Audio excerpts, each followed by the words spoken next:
안녕하세요. 파이미니스트리 푸뉴마티코스 연구소 제공 2026년 교부를 통해 배우다에 참여해 주신 모든 분들께 감사를 드립니다. 먼저 저부터 소개하도록 하겠습니다. 제 이름은 이은성입니다.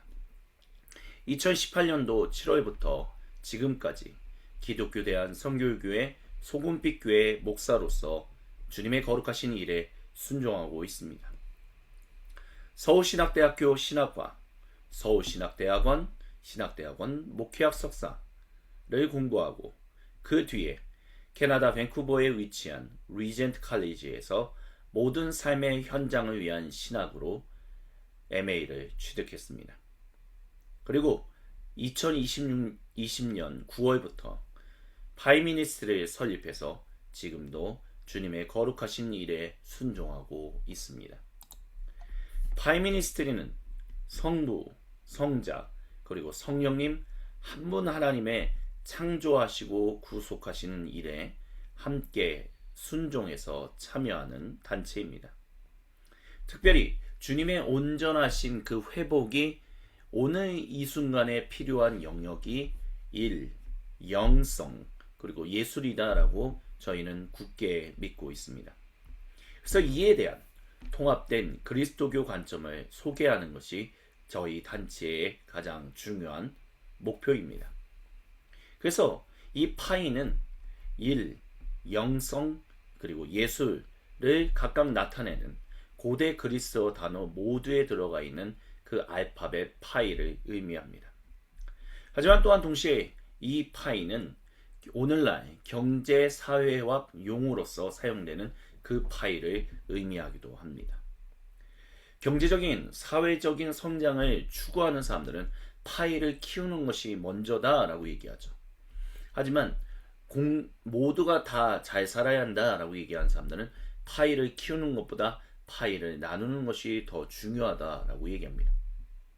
파이미니스트리는 우리가 거룩하신 하나님의 창조하시고 구속하시는 일에 온전히 참여하면, 그래서 이 세 영역에 온전한 주님의 복음을 전하여 온전한 회복이 일어나면 파이를 나눠야 한다, 파이를 키워야 한다라는 양분된 대립된 얘기는 이제 더 이상 의미가 없고 이 두 가지가 동시에 일어날 수 있다라고 이야기합니다. 그래서 저희는 푸뉴마티코스 연구소로서 교부를 통해 배우다를 이제 진행할 것입니다. 푸뉴마티코스라는 말의 고대 그리스어 단어의 뜻은 영적인, 거룩한 영이 충만한 이라는 뜻을 가지고 있습니다. 이 고대 그리스어 단어는 사실 영성이라는 말을 직접적으로 나타내 주는 단어는 아닙니다. spirituality라는 이 영성은 사실 주 18세기에 영미 복음주의에서 처음 등장했다라고 볼 수 있습니다.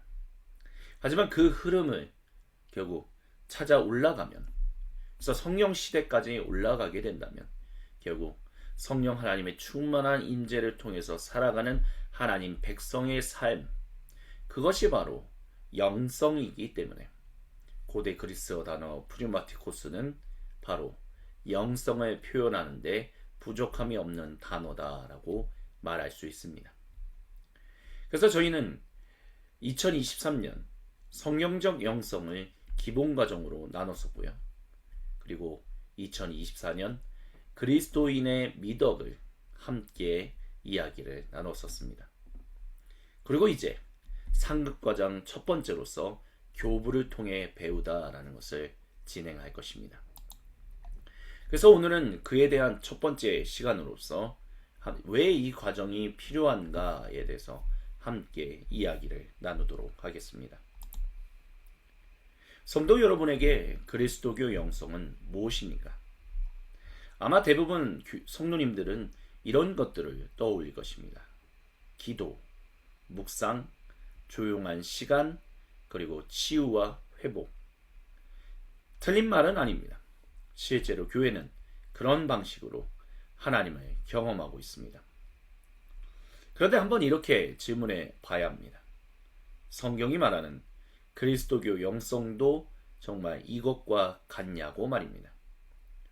교회가 알고 있는 이 영성이라는 개념이 과연 성경에서부터 시작된 것인지, 아니면 교회가 어느 순간부터 이렇게 이해하고 있는 것은 아닌지를 우리는 살펴봐야 합니다. 오늘날 그리스도교 영성은 점점 더 방법과 기술이 되고 있습니다. 우리는, 교회는 점점 더 이렇게 질문합니다. 어떻게 기도해야 하는가? 어떻게 하면 치유될까? 어떻게 하면 변화될까? 이 질문들은 아주 자연스러운 질문입니다. 사람 모두가 변화되기를 원하고 회복되기를 원하기 때문입니다. 그런데 이 질문들을 가만히 보면 공통점이 하나 있습니다. 모든 질문이 내가 무엇을 해야 하는가에 집중되어 있습니다. 어떻게 해야 내가 더 나아질 수 있을까? 어떻게 해야 내가 변화될 수 있을까 말입니다. 그래서 어느 순간부터 그리스도교 영성은 삶이 아니라 방법이 되어버렸습니다. 하지만 그리스도교 영성은 기술이 아닙니다. 다시 말씀드린다면 그리스도교 영성은 어떤 방법을 익히고 어떤 단계를 따라가고 어떤 기술을 연습해서 얻어지는 것이 아닙니다. 성도는 종종 이렇게 생각합니다. 이렇게 기도하면, 이렇게 하면 치유되고 저렇게 하면 변화될 것이다. 그 마음 이해할 수 있습니다. 사람 모두가 변화되기를 원하기 때문입니다. 그런데 성경은 그렇게 말하지 않습니다. 성경은 성도로 어떻게 하라를 말하기 전에 먼저 하나님이 무엇을 하셨는가를 이야기합니다. 그래서 그리스도교 영성은 사람이 만들어가는 것이 아니라, 내가 만드는 것이 아니라 하나님이 이루신 이야기 안에서 살아가는 것입니다. 그래서 그리스도교 영성은 기술이 아니라 삶을 말합니다. 그럼 성경은 그리스도교 영성을 가르치는 책일까요? 교회는 보통 그렇게 생각합니다. 성경을 읽으면 무언가 배울 수 있고 무언가를 더 잘할 수 있게 되고, 그래서 더 영적인 사람이 될 수 있다라고 생각합니다. 그래서 교회는 성경을 읽으면서 스스로에게 질문하죠. 나는 무엇을 해야 하나? 어떻게 살아야 하나? 그런데 정말 성경이 성도에게 그것을 가장 먼저 말하고 있는가? 우리는 심각하게 고민해 봐야 합니다. 성경은 우리에게 무엇을 하라고 말하기 전에 먼저 무엇인가를 보여줍니다. 그래서 성경은 명령을 주는 책이라기보다는 오히려 무언가를 이야기하는 책이다, 거룩한 경전이다 라고 우리는 이해해야 합니다. 그래서 성경이 말하는 것이 무엇이냐라고 한다면 성경은 하나님을 이야기합니다. 성경은 우리가 무엇을 해야 하는지를 먼저 말하는 책이 아닙니다. 성경은 하나님이 무엇을 하셨는지, 그리고 지금도 무엇을 하고 계신지 그 이야기를 들려주는 책입니다. 창조에서 시작해서 이스라엘의 이야기, 예수님의 삶과 사역, 그리고 교회까지, 이 모든 것은 하나님이 이 세상 가운데서 일하신 이야기입니다. 그래서 성경은 정보를 제공하기보다는 이야기를 우리에게 들려줍니다. 그리고 그 이야기는 이미 끝난 이야기가 아니라 지금도 계속되고 있는 이야기입니다. 방금 전에 말씀드렸던 것처럼 성경은 하나의 이야기다라고, 거대 서사다라고 말씀드렸습니다. 그래서 성경 이야기의 그 거대 서사는 이렇게 흘러갑니다. 먼저는 창조입니다. 하나님께서 세상을 만드셨습니다. 다음은 타락입니다. 인간이 하나님을 떠나면서 모든 것이 깨지기 시작했습니다. 그 다음 세 번째는 이스라엘입니다. 하나님은 한 민족을 부르셔서 이 세상을 회복하시는 이야기를 시작하셨습니다. 그리고 네 번째, 예수님이십니다. 그 하나님의 거룩하신 이야기 서사의 중심에서 하나님이 직접 이 땅에 오셨습니다. 그리고 다섯 번째, 교회입니다. 그 이야기가 끝나지 않고 계속해서 우리를 통해서 우리와 함께 진행되고 있습니다. 하지만 모든 이야기에는 결말, 완성이 있습니다. 성경이 전하는 거대 서사의 하나님 이야기의 완성은 하나님이 궁극적으로 모든 것을 완벽하게 새롭게 하신다라는 것입니다. 이것이 저희가 통합 입문 과정인 성경은 드라마다에서 다뤘던 내용입니다. 이것이 성경 전체의 서사입니다. 그래서 성경은 단편적인 이야기들이 모인 책이 아니라 하나의 흐름으로 이어지는 하나님의 드라마입니다. 이 배경 속에서 우리는 기본 과정인 성경적 영성을 이야기했습니다. 짧게 다시 한번 이야기해 보도록 하죠. 성경적 영성은 세 가지 흐름으로 이해할 수 있습니다. 첫 번째는 창조입니다. 하나님은 지금도 이 세상 가운데서 창조하고 계십니다. 그래서 우리는 이 현실을 떠나 어딘가의 다른 곳에서 하나님을 찾는 것이 아니라 바로 우리가 발을 디디고 살고 있는 이 현실 속에서 하나님을 만납니다. 그런데 이 흐름을 잃어버리면 우리는 자연스럽게 이 현실을 부정하고 왜곡시키는 잘못된 영성인 영지주의로 흘러가게 됩니다. 두 번째는 구속입니다. 하나님은 우리를 멀리서 그저 팔짱만 낀 채 바라만 보고 계신 분이 아니라 우리 삶 속으로 들어오셔서 우리와 함께 고통받으시고 우리를 새롭게 하십니다. 근데 교회가 이것을 잘못 이해하면 교회는 하나님을 의지하는 대신에 스스로를 변화시키려고 합니다.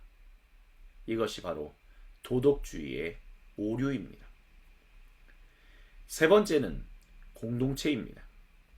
하나님은 사람을 혼자 두지 않으시고 함께 살아가도록 부르시고 또한 회복하고 계십니다. 그런데 성도가 이 공동체를 놓치면 성도는 나만의 신앙, 개별적인 영성, 분파적인 신앙으로 흘러가게 됩니다. 그래서 성경적 영성은 단순히 좋은 선택을 우리에게 내리는 것을 얘기하는 것이 아니라 성도로, 교회로 올바른 방향으로 갈 수 있게 이끄는 하나님의 이야기를 우리가 다시 한번 이야기 나눴습니다. 그래서 그 하나님이 이루신 그리고 이루어가고 계신 이야기 안에서 교회는 그분과 함께 살아가고 그 삶을 함께 살아내게 됩니다. 이것을 가지고 우리는 중국 과정에서 성도의 정체성을 미덕으로 정의했습니다. 근데 여기서 한 가지 문제가 있죠. 그것은 21세기 교회가 미덕, 덕목이라는 단어를 자주 사용하지 않는다라는 것입니다. 그래서 먼저 이 말을 무엇을 의미하는지 짧게 생각해 보겠습니다. 미덕은 착하게 살기 위한 규칙이 아닙니다. 이것은 하나님을 닮아가는 우리 삶의 모습입니다. 우리는 종종 무엇을 해야 더 좋은 사람이 될 수 있을까 이렇게 생각합니다. 하지만 성경은 우리가 무엇을 해야 한다라고 말하지 않고 누구를 닮아야 한다라고 얘기합니다. 그래서 그리스도교 미덕은 이 하나님의 거룩하신 이야기 안에서 성도가 살아갈 때 자연스럽게 드러나는 삶의 모습입니다. 그리스도교 미덕은 억지로 또한 만들어내는 것이 아니다. 하나님과 함께 성도가 살아갈 때 자라나는 것입니다. 그래서 우리가 오해하지 말아야 할 것은 그리스도인의 미덕은 어떤 행동 목록을 제공하지 않는다라는 것입니다. 그리스도인의 미덕은 성령님 안에서 회복되어 이 성자 예수님 안에서 아버지 하나님과의 친밀한 교제 속에서 그 삼위 하나님의 이야기 안에서 삶으로 드러나는 모습입니다. 그렇기 때문에 미덕의 근원은 바로 삼위 하나님입니다. 모든 미덕의 시작은 하나님께 있습니다. 성부 하나님은 사랑의 근원이시고 성자 예수님은 그 사랑을 우리 가운데 이루셨으며 성령 하나님은 그 사랑을 우리 안에서 이루어 가십니다. 그렇기 때문에 성도는, 교회는 자기의 노력으로 변화되지 않습니다. 하나님의 사랑 안에서 살아가며 변화됩니다. 그렇기 때문에 그리스도교 미덕의 기초는 바로 하나님의 형상 회복이다라고 말할 수 있습니다. 모든 사람이 다 하나님의 형상으로 창조되었습니다. 그러나 죄로 인해 그 형상이 왜곡되었죠.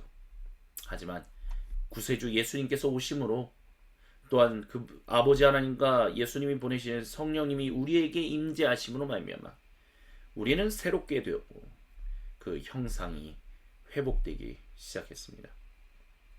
그래서 그리스도교 믿음은 새로운 것을 말하지 않습니다. 오히려 본래 원 모습이 회복된다라고 말합니다. 그래서 미덕의 정체성은 바로 왕 같은 제사장입니다. 성경은 우리의 정체성을 왕 같은 제사장이라고 말합니다. 우리는 하나님 나라 안에서 살아가는 왕들, 여왕들 같은 존재이며 하나님께 예배드리고 세상을 위해 중보하는 제사장 같은 존재입니다. 그리고 우리는 하나님의 거룩하신 성품을 드러내며 세상 가운데 살아가는 거룩한 백성입니다. 그래서 성도의 삶은 단순한 개별적인 신앙이 아니다. 하나님을 증언하고 세상에 드러내는 삶입니다. 그래서 이 삶은 성령님의 열매로 자라나며 믿음, 소망, 그리고 사랑 안에서 온전하게 나타납니다. 이 그리스도인의 미덕은 순환합니다. 이 흐름은 성령님으로부터 시작합니다. 성령님께서 우리 안에서 열매를 맺게 하십니다. 사랑, 기쁨, 화평, 오래 참은, 자비와 양선, 충성과 온유와 그리고 절제 등등 말입니다. 이것은 우리가 만들어내는 것이 아니라 하나님께서 우리 안에서 자라나게 하시는 것입니다. 그리고 우리는 믿음, 소망, 그리고 사랑 안에서 살아갑니다. 믿음은 성도가 하나님을 신뢰하며 살아가는 것이며 소망은 성도가 하나님의 약속을 바라보며 살아가는 것입니다. 그리고 마지막으로 사랑은 성도가 하나님을 닮아 살아가는 것입니다. 이렇게 살아가는 우리는 왕같은 제사장으로 살아갑니다. 하나님 나라 안에서 살아가며 하나님께 예배드리고 세상을 위해 살아가는 사람들이 바로 성도입니다. 그래서 이 미덕은 삶을 성도의 실제 삶 속에서 드러날 수밖에 없습니다. 사랑하는 삶, 순종하는 삶, 견디는 삶, 함께 살아가는 삶 등등 말입니다. 그리고 이것이 끝이 아닙니다. 이 삶은 다시 성령님 안에서 자라납니다. 그리스도인의 미덕은 한 번 만들어지는 것이 아니라 계속해서 자라나는 삶의 순환입니다. 그래서 그리스도인의 미덕은 노력의 결과가 아니라 성령님 안에서 시작되어 삶으로 드러나고 다시 자라나는 하나님의 생명입니다. 이렇게 됨으로 말미암아 결국 교회는 예수님께서 이루신 그리고 예수님께서 전하신 그 하나님 나라 복음을 온전히 인생을 통해서 증언합니다. 이 그리스도인의 미덕의 모든 목표는 바로 초대교회가 확신했던 복음을 증언하는 데 있습니다.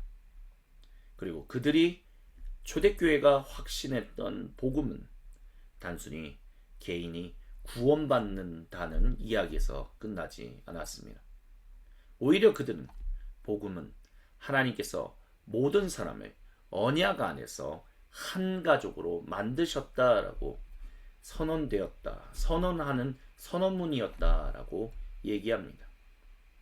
유대인이든 비유대인이든 남성이든 여성이든 노인이든 어린아이든 사회적 지위가 어떠하든 간에 그 어떤 구분도 넘어 모든 사람이 유일하신 하나님의 단일 백성이 되었다는 것이 예수님이 전하신 복음이었다라고 초대교회는 확신했습니다.